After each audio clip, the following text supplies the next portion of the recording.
So for my first YouTube video, I want to open this box. And this is a relic from my past. In here are all the original NES games that I had as a kid. These are the ones that I spent hours upon hours playing by myself or with my parents. My parents loved to play Nintendo games as well, and I remember being a real little kid and not being able to sleep in the middle of the night. I come out, my parents are playing Tetris late at night. I would join in and play some Tetris or Mario or whatever was the case. And so I thought it'd be cool to open this up on camera and just sort of go through it, have some memories. And I opened it enough to see that the games were in there and stuff like that, but I didn't really go through them one by one. So I figured I'd include you guys in it as well.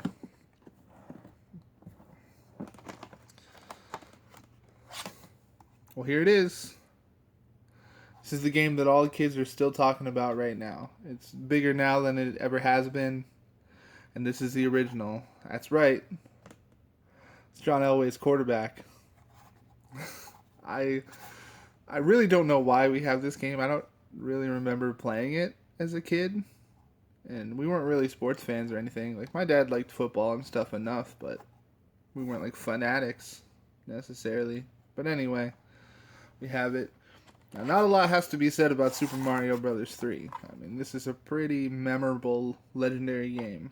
I spent a long time playing this. A lot of hours in front of the TV, going through the levels and having fun. Now, Super Mario 2, again, I could say the same about pretty much all the Mario games.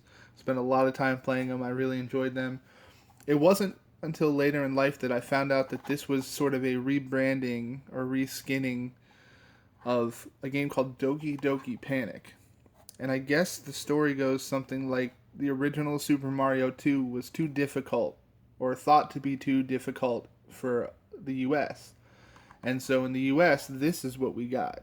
And it was a reskinning of a game that was already in existence called Doki Doki Panic. And so you can actually find emulators or videos, or even the original, I believe, of Doki Doki Panic and play it and see identical levels and music and stuff like that. There's a couple differences and different characters and stuff like that, but I would have never known had it not been for the internet of today.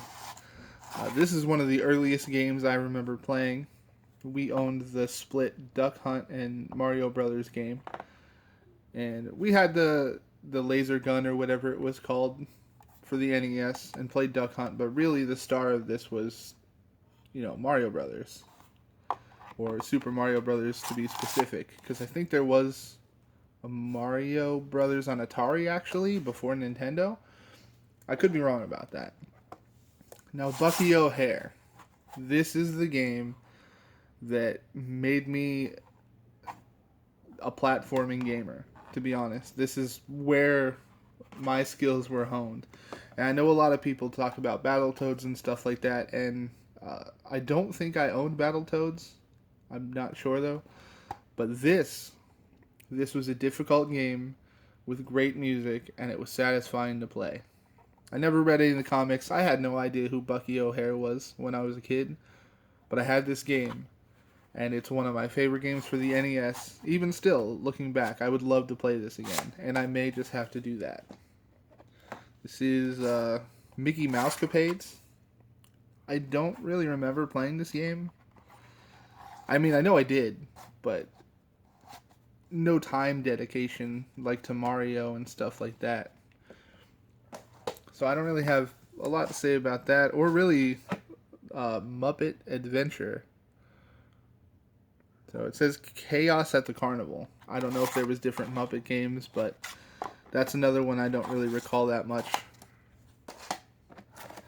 Tailspin, I remember this being a deceptively difficult game for something that looked like it was for kids. I think a lot of Nintendo games were notorious for being that way anyway. But I don't have any specific memories with this game other than the impression that it was difficult. Now this one I have countless memories with. This is a game called Pinbot. And I don't think it's really talked about that much, and I'm not sure if it was necessarily a popular game, but in my family it was. all of us trying to go for the high score and passing the controller around.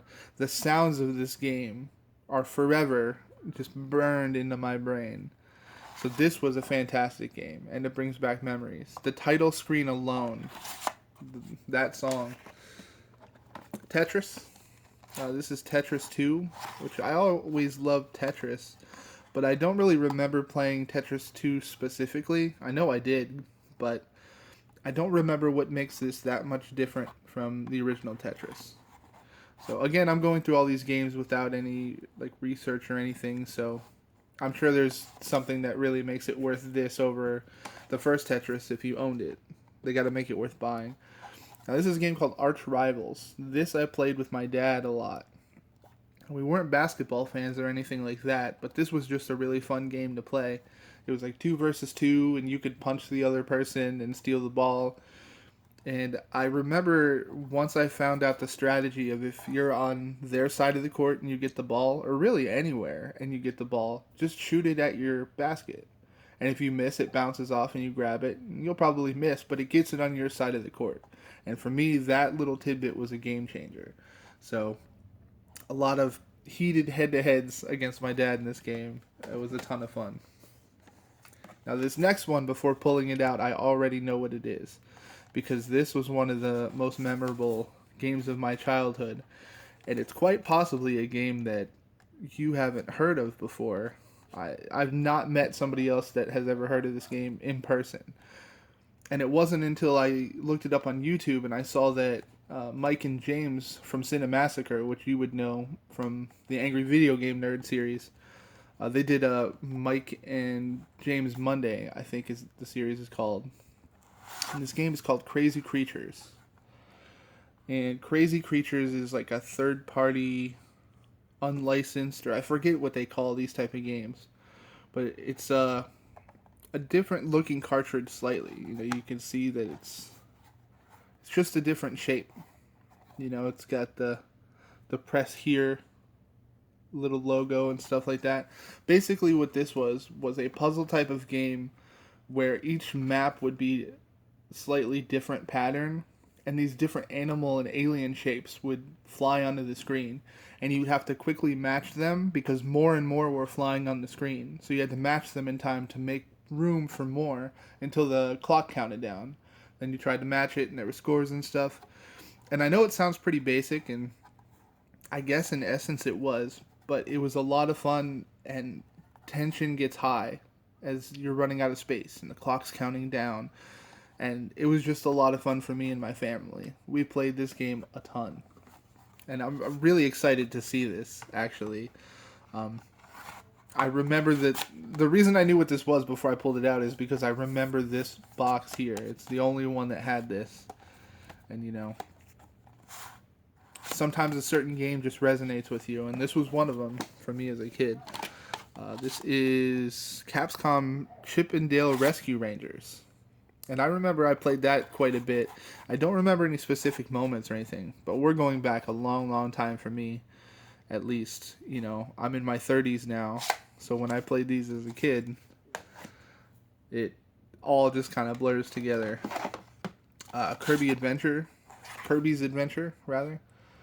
This is one that a lot of Kirby fans like. I remember beating this a couple different times as a kid, and it didn't feel too awful long of a game, but I remember there was some challenging parts that I would have to repeat, and I don't think there was anything I really got stuck on, though. So I think it was that right balance for a kid.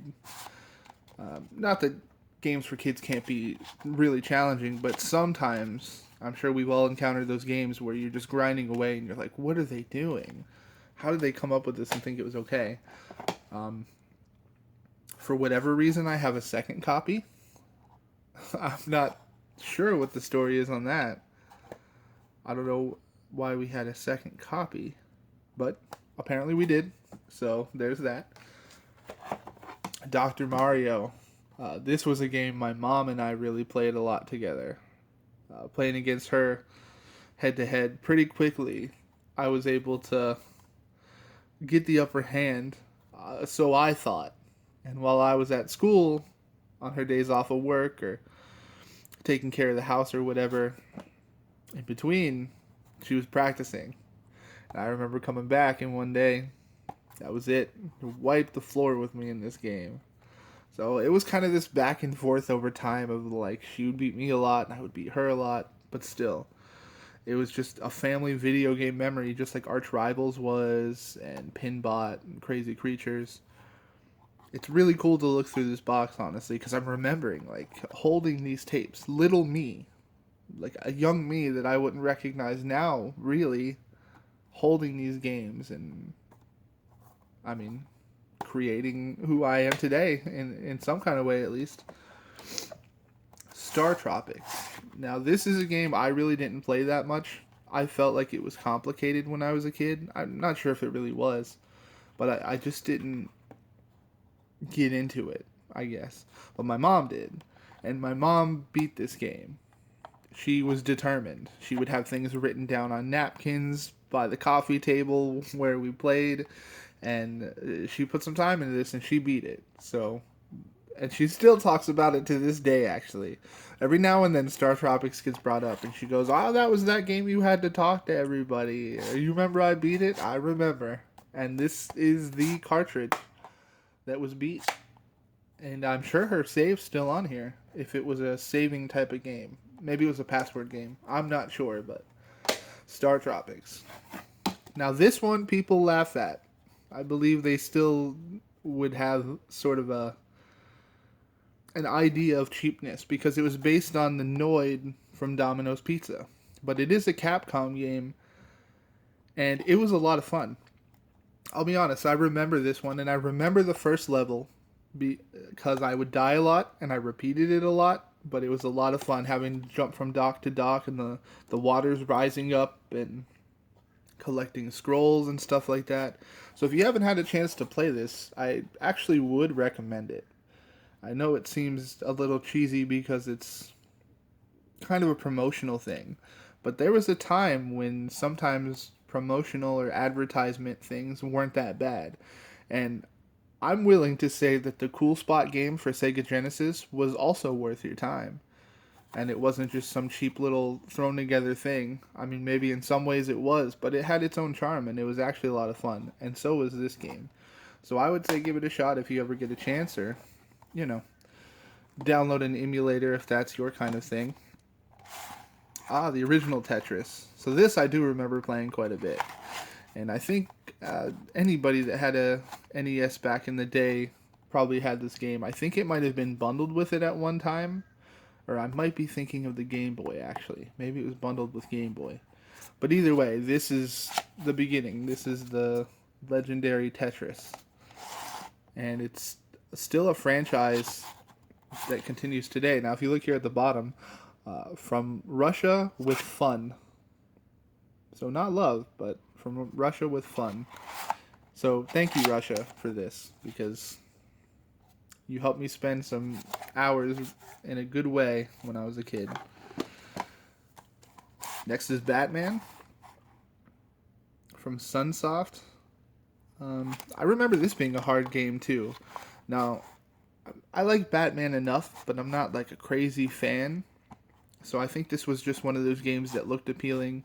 And it was, you know, you look at the big box art, you turn it around, and there's little screenshots in the description, and I don't know, it must have looked enticing enough for us to get. But I remember it being difficult. I think I remember Batman being purple. I think I do. Godzilla. I don't really remember playing this game much either. But again, we're going back many, many years. So, you know, I'm sure I've played it and stuff. But the staples, or what I consider to be staples in my collection, are what really have a memory for me. But hey, you can't go wrong with Godzilla. Or maybe you can. Maybe I should Google that. This game specifically. Ninja... Oh, this is Ninja Gaiden. Okay. It threw me off that the text was different. So this is a Ninja Gaiden 3, it looks like. This was a difficult game. I didn't know what Ninja Gaiden was. I think I even called this game Ninja when I was a kid.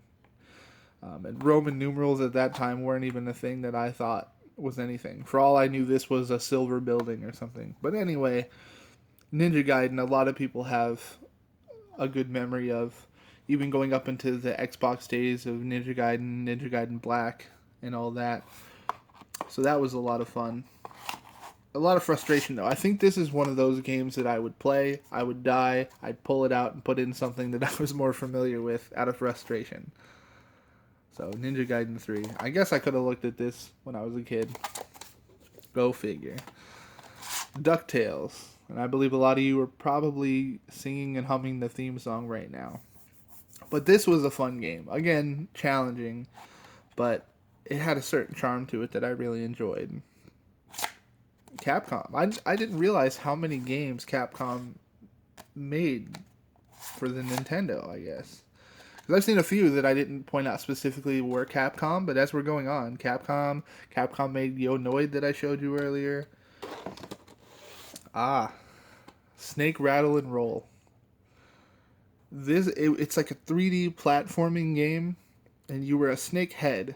Not a snake, but you started out as a snake head.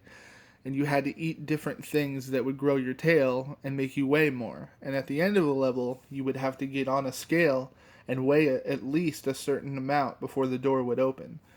And it was 2-player, and if you played with somebody else, your combined weights would open the door. But I remember you would like lick toilet seats at one time, and there was like these creatures you can eat and sewer grates that would pop up and stuff like that.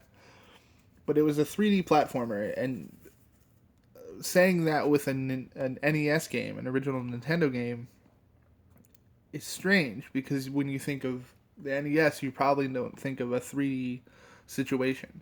And the controls were definitely difficult, especially when there was moving things. I remember it was probably even the first level that there was waterfalls or streams or something, and the water would actually push you out, and this little creature would attack you in the water. So while you're trying to jump over the water onto different platforms, the water's rushing by, and if you hit it, it sends you flying. And it was just a difficult game to control, but it was a lot of fun, and the colors were nice, and the music was good. So, Snake Rattle and Roll. And it looks like we got one game left, and definitely a dirty box. And this is Yoshi. Now, Yoshi was brought up to me again recently because a friend of mine downloaded, I think it was on his Switch, an emulated or whatever you want to call it version of this. I think they call it Virtual Console. I don't have a Switch, unfortunately, yet. But he downloaded this, and he had never heard of it before. And as soon as I saw it, I knew it, because I played this game a lot. This is another one of those things like Dr. Mario or Tetris that I did play with my parents. I played with my dad, and I played it with my mom, and I got good at it. And it all came back to me. When I played against him, he downloaded it on the Switch, and when I played against him, I'm not trying to be cocky here, but I wiped the floor with him. Because whatever I learned when I played this back then was stored in some box in my brain, and that box opened. And it was fun. And when you don't think about something for a long time, and then suddenly it's put in front of you again, you don't know what you're going to remember from those days. And it all came rushing back with this. I remember being a kid and playing it, and the sounds, and the bottom egg and the top egg. So if you don't know what this is, it's kind of like a Tetris-ish game, but there's different shapes. Like the ghost will drop, and the squid and Goombas and all this. They drop from the top of the screen, usually like one at a time or two at a time or something like that. And you have to stack them and delete them. But the whole point is you'll have egg tops and egg bottoms, and you want to have an egg bottom stack a bunch of stuff that doesn't match, so it'll keep stacking and not clear itself out. Stack them on top of the egg bottom, and then when the egg top comes, you put that on top, and everything that was in the middle, you get points for that. And so you want to make it as tall as you can, but if you touch the top of the screen, you lose. So this was a fun one. And apparently you can get it on Virtual Console, so I would recommend it. But anyway, these are the games that I played as a kid. And I thought it would be fun to just go through them and take a look back. So hopefully you enjoyed this video. And, leave a comment if any of these resonated with you as a kid, because I think everybody had their own experience. Like, a lot of these games that were regulars and mainstays for me might not have been for you. You know, as you can see in here, when I was a kid, I didn't have Zelda. You know, I didn't play Zelda until I was much older. So something I missed out on was the nostalgia for the Zelda series, because I didn't really play them. I don't have Battletoads in here, which I'm not sure if that was as big of a game back then as it became, because I know now it's sort of it's like the bar for a difficult game. I hear it's one of the most difficult games for the NES and possibly ever. And as you can see, I also didn't have Contra. And Contra was something I got interested in further down the line. And that I did play a little bit on an emulator. I never beat it. It's incredibly difficult. But seeing all these in front of me makes me want to set up an actual NES and play again. And my controllers were in the box with this and stuff, so the console itself is still at large, but maybe I can find it. But anyway, thank you for watching the video. I hope you enjoyed this trip back in time somewhat, and happy gaming.